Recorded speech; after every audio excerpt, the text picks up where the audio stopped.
Hello guys, आज हम पढ़ेंगे तीसरा चैप्टर जिसका नाम है ह्यूमन रिप्रोडक्शन। ह्यूमन रिप्रोडक्शन क्या होता है? हमारा न्यू चैप्टर स्टार्ट हो गया है जिसके अंदर हम पढ़ेंगे ये सारी प्रोसेस। ठीक है, ये मानव के अंदर आती है। सबसे पहले हमारा टॉपिक का नाम, जो चैप्टर का नाम है वो क्या है?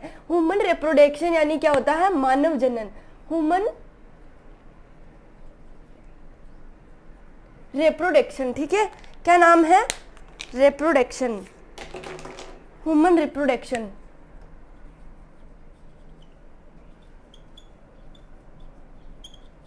ठीक है, ये हमारा जो चैप्टर है वो तीसरा चैप्टर है। ठीक है ना? हमारे चैप्टर का नाम है ह्यूमन रिप्रोडक्शन। अब हम पढ़ेंगे इसके अंदर सबसे पहले कि ह्यूमन के अंदर आता है जनन। ठीक है, रिप्रोडक्शन क्या होता है? रिप्रोडक्शन यानी नर व मादा मिलते हैं, है ना? नर अलग होता है, ये है ना, नर व मादा मिलते हैं। मिलने के बाद क्या करते हैं? मिलते हैं, है ना? और मानव जो होता है वो क्या है? एक प्राणी है। कहने का मतलब एक लिंगी है, एक लिंगी है, एक लिंगी प्राणी है। ठीक है, एक लिंगी प्राणी है जिसके अंदर नर अलग होता है और मादा अलग होती है। ठीक है, नर व मादा मिलते हैं, नर अलग होती है, मादा अलग होती है, वे मिलते हैं और वो अपने ही समान एक संतति का निर्माण करते हैं। उसे क्या कहते हैं? जनन, है ना? और है ना, जनन करते हैं। लेकिन क्या है? जनन करते हैं। ये जो मानव होता है, मानव एक जरायुज प्राणी है। जरायुज का मतलब, मानव क्या है? एक जरायुज प्राणी है। ठीक है, जरायुज प्राणी है। जरायुज प्राणी क्या होता है? जरायुज प्राणी का मतलब होता है, मानव एक जरायुज प्राणी है। इसका मतलब क्या होता है? इसका मतलब होता है कि जो मानव है वो अपने ही समान एक नई संतति, यानी जो सजीव होते हैं, इसे हम क्या कहते हैं? जरायुज प्राणी। जरायुज प्राणी के अंदर वो आते हैं जो ना अंडे नहीं देते हैं बल्कि वो शिशु को जन्म देते हैं, उसे हम जरायुज प्राणी कहते हैं। जरायुज प्राणी के अंदर कौन आते हैं? जंतु आते हैं। जंतुओं और मानव जो मनुष्य होता है वो एक बच्चे को जन्म देता है, ना कि वो एक अंडे को जन्म देता है। ठीक है, तो वो बच्चे को जन्म देता है, शिशु को जन्म देता है, इसलिए उसे क्या कहते हैं? हम जरायुज प्राणी कहते हैं। ये एक लिंगी है, यानी नर अलग होता है और मादा अलग होती है ना? और इसे है ना लैंगिक द्विरूपता भी कहते हैं, है ना? ये जो प्राणी है इसे द्विरूपता यानी लैंगिक द्विरूपता भी कहते हैं। लैंगिक द्विरूपता यानी क्या होता है? लैंगिक जो मतलब सेक्स ऑर्गन जो होते हैं वो द्विरूपता यानी दो भागों में बटे हुए होते हैं, द्विरूपता कहलाता है ना।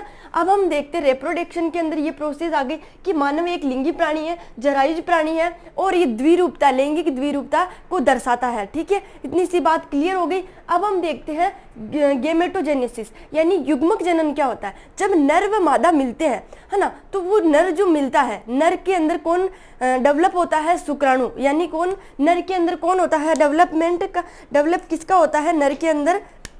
तो स्पर्म का, स्पर्म यानी शुक्राणु का, शुक्राणु।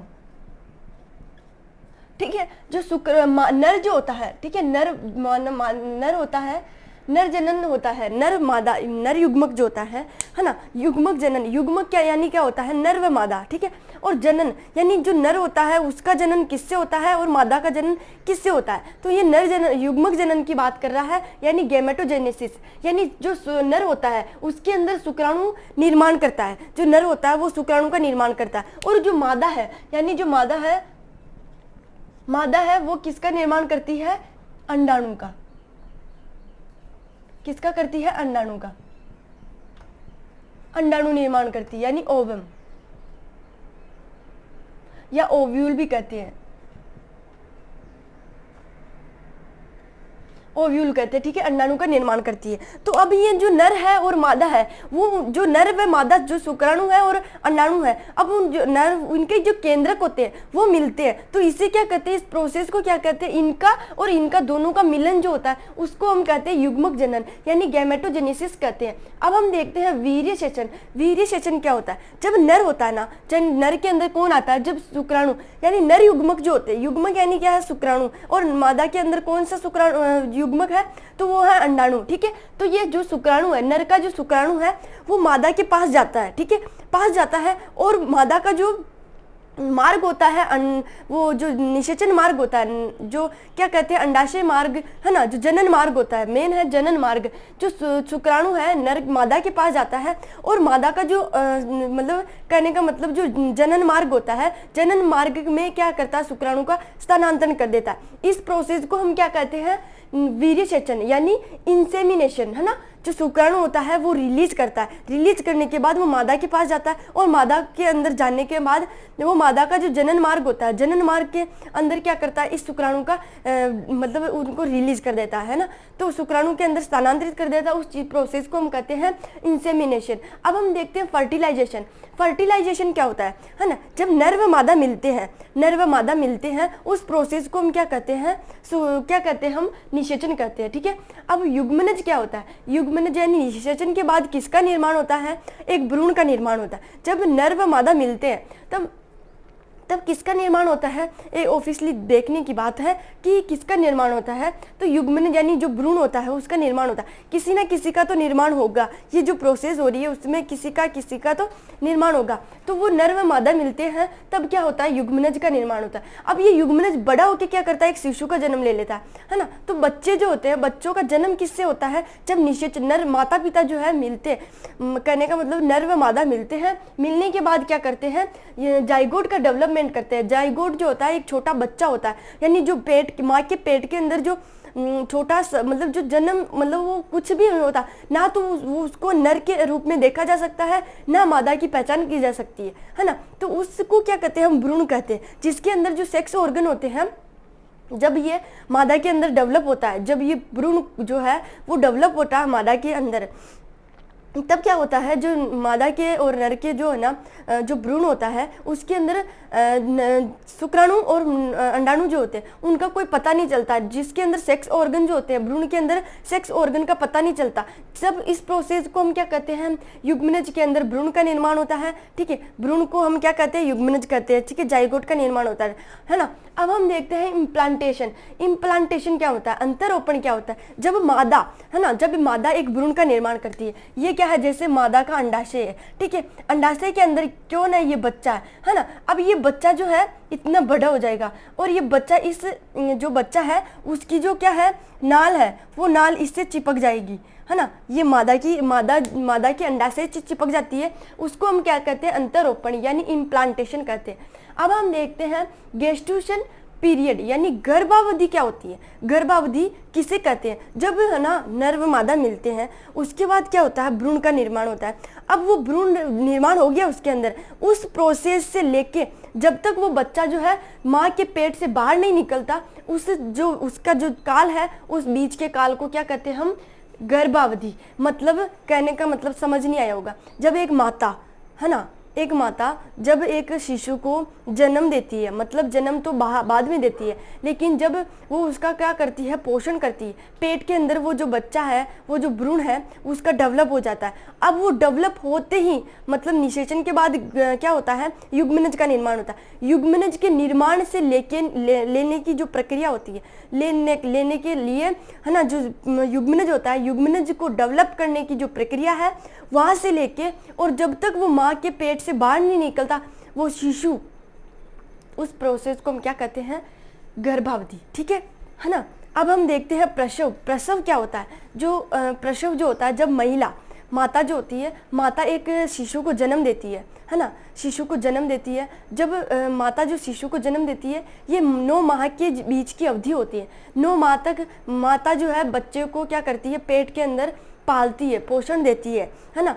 अब हम देखते हैं प्रसव। प्रसव क्या होता है, जब माता जो है वो क्या करती है, प्रसव जो है वो क्या करती है, माता जो है जब तक शिशु को जन्म नहीं देती है ना, जैसे ही वो जन्म देती है, जैसे ही उसका जन्म हुआ, अब वो जब तक वो बच्चा जो है, वो शिशु जो है जन्म लेता है ना, वो जन्म लेने के बाद क्या करता है, वो जो शिशु है वो जब तक बड़ा नहीं हो जाता, जब तक वो समझदार नहीं हो जाता, समझदार तो बहुत लंबा हो जाता है, लेकिन वो जब तक क्या होता है, डेवलप नहीं हो जाता, अच्छे से परिपक्व नहीं हो जाता, उस प्रोसेस को माता के अंदर ये जो प्रसव है ये कितने अवधि की होती है, या 2-3 माह की होती है, ये 2-3 माह की होती है, यानी 270 दिन की होती है ना।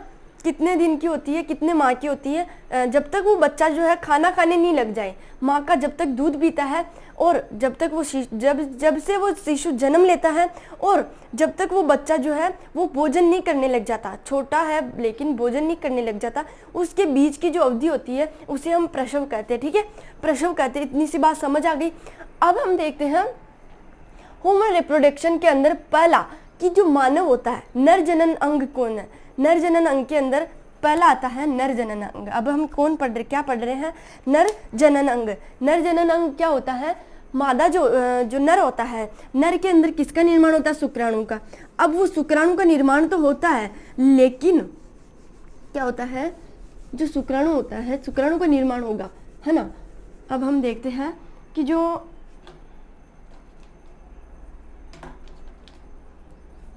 जैसे क्या है, नर जनन तंत्र, ठीक है, यानी क्या है इसको? Male reproduction system.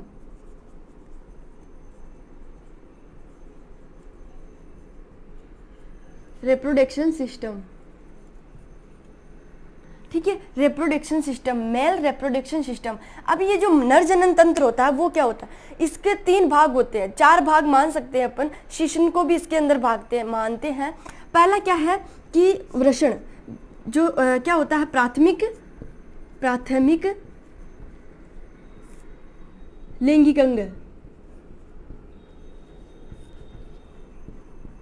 प्राथमिक लैंगिक अंग जो होता है उसके अंदर क्या आता है? टेस्टिस, है ना, टेस्टिस, है ना, इसको कहते हैं वृषण। अब हम देखते हैं पहला कि प्राथमिक लैंगिक अंग के अंदर कौन आता है? वृषण।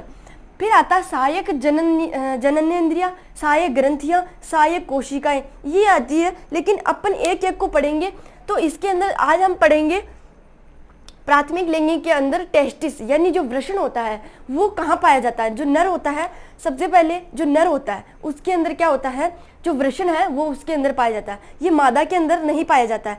क्यों नहीं पाया जाता? क्योंकि मादा के अंदर अंडाणु बनते हैं, इसलिए ये वृषण मादा के अंदर नहीं पाया जाता, और मादा के अंदर नहीं पाया जाता। और शुक्राणु जो है, ये जो वृषण है वो क्या ओनली फॉर मानव में नर के अंदर पाया जाता है, नर के अंदर पाया जाता है, ठीक है। ये नर का सेक्स ऑर्गन है, ठीक है, सेक्स ऑर्गन है ये टेस्टिस। अब हम टेस्टिस को देखते हैं। मानव के अंदर जो नर होता है उसके अंदर ये किस कलर के होते हैं? है ना, किस कलर के होते हैं? गुलाबी, हल्के गुलाबी कलर के होते हैं। कौन सा कलर होता है? हल्के गुलाबी कलर के,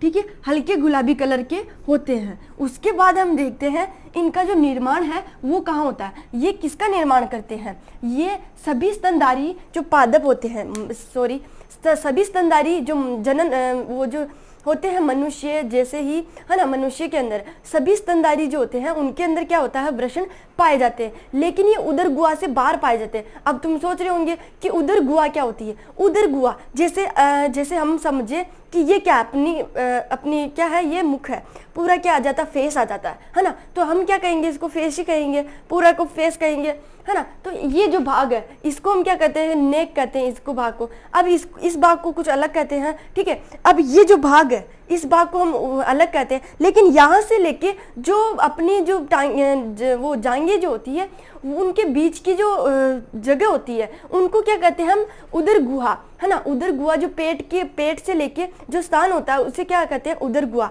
अब उदर गुहा क्या होता है ना, उदर गुहा समझ में आ गई। उदर गुहा अब हम उसे क्या कहते हैं? हम श्रोणी श्रेया भी कहते हैं, श्रोणी भी कहते हैं, ठीक है ना। इतनी सी बात समझ आ गई। क्या है? उदर गुहा। उदर गुहा से बाहर पाए जाते हैं, उदर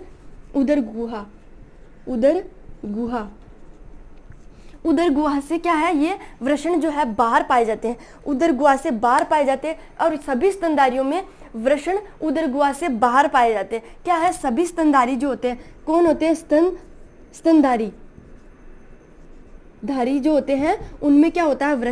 वृषण जो है उदर गुहा से बाहर पाए जाते हैं, उदर गुहा से बाहर पाए जाते हैं, यानी जो शरीर है उससे बाहर पाया जाता है, ठीक है। अब हम ना इस उदर गुहा का जो क्या होता है? टेम्परेचर जो होता है, जो इस टेम्परेचर का जो टेम्परेचर होता है वो कितना होता है? इसका जो उदर गुहा का जो टेम्परेचर होता है वो 34 डिग्री तक का होता है, 34 डिग्री या 35 डिग्री तक का होता है। क्यों? लेकिन है ना, 34 डिग्री 35 डिग्री तक ही क्यों होता है?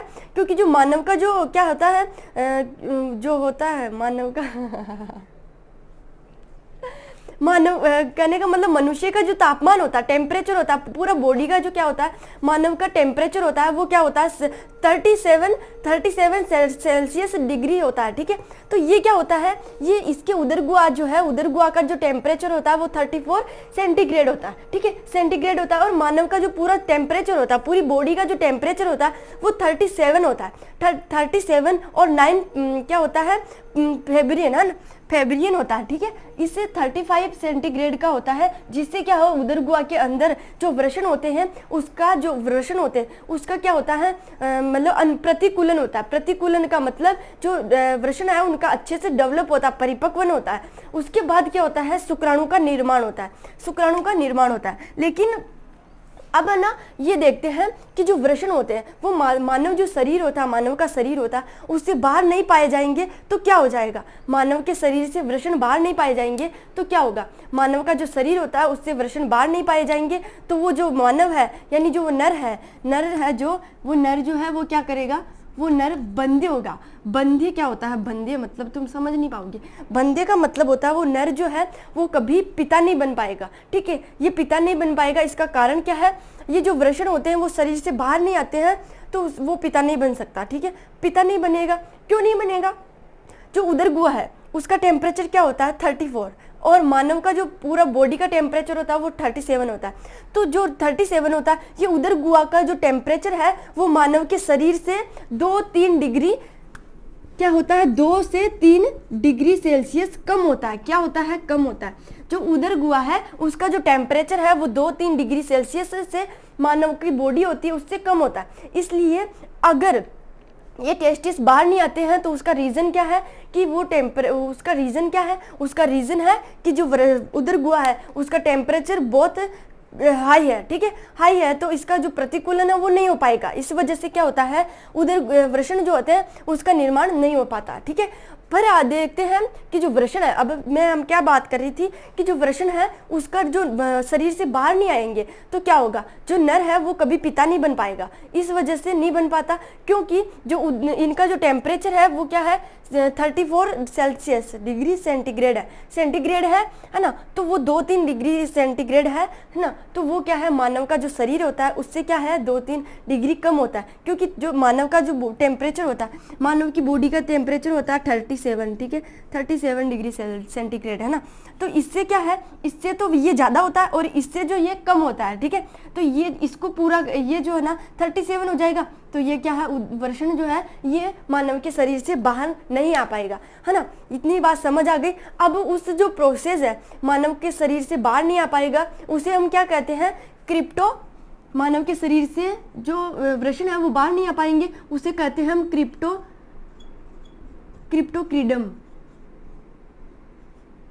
क्रीडियम। ठीक है, इसे हम कहते हैं क्रिप्टोक्रीडियम कहते हैं। जब मानव का जो टेस्टिस होता है, मानव के अंदर जो टेस्टिस होता है वो क्या करता है, उदर गुहा से बाहर यानी बाहर नहीं आ पाता, उदर गुहा से बाहर नहीं आ पाता, उसे हम कहते हैं क्रिप्टोक्रीडियम, है ना। अब हम देखते हैं जो हाथी होता है, कौन, हाथी जो होता है, हाथी जो होता है, हाथी की जो वृषण होते हैं वो वृषण शरीर से बाहर नहीं आ पाते हैं, है ना। वृषण जो है वो शरीर से बाहर नहीं आ पाते। जो चूहा देखा होगा, गिलहरी देखी होगी, बिल्ली देखी होगी, इनके अंदर क्या होता है, इनके अंदर जो वृषण होते हैं वो ओनली फॉर जनन के अंदर जो चमगादड़ होता है, ये ओनली फॉर कब होता है, ये जनन के दौरान ही शरीर से बाहर आते हैं, है ना, शरीर से बाहर आते हैं। इस प्रोसेस को हम क्या कहते हैं, एपिडोडर्मिस, क्या कहते हैं हम, एंजियोस्पर्मी, क्या कहते हैं हम,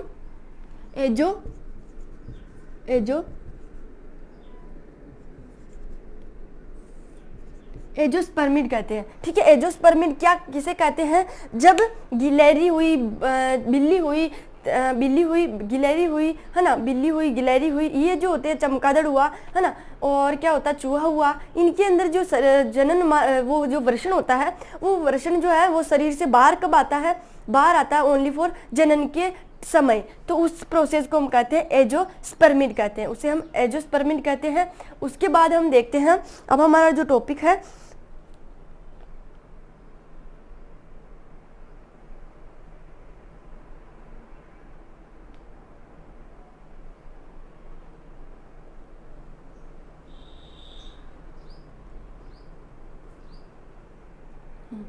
जो वृषण होते हैं, वृषण जो होते हैं वो क्या है, वृषण कहाँ पाए जाते हैं, वृषण उदर गुहा से बाहर पाए जाते हैं, और उदर गुहा से बाहर पाए जाते हैं और वृषण कोष के अंदर पाए जाते हैं। किसमें पाए जाते हैं, वृषण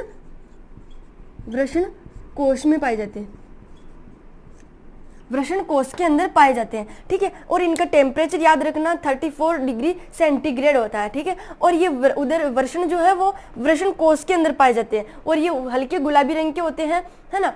तो आई होप दोस्तों ये वीडियो पसंद आया होगा, अगर पसंद आए तो लाइक करना और सब्सक्राइब तो करना ही है, ठीक है। हम अब इसके अंदर वृषण ही पढ़ेंगे, लेकिन अब वृषण नहीं पढ़ेंगे, हम सहायक ग्रंथियाँ पढ़ेंगे। अगला जो टॉपिक आएगा वो हमारा सहायक ग्रंथियाँ आएगी इसके अंदर ही, ठीक है। अब नेक्स्ट वीडियो में मिलते हैं, ठीक है।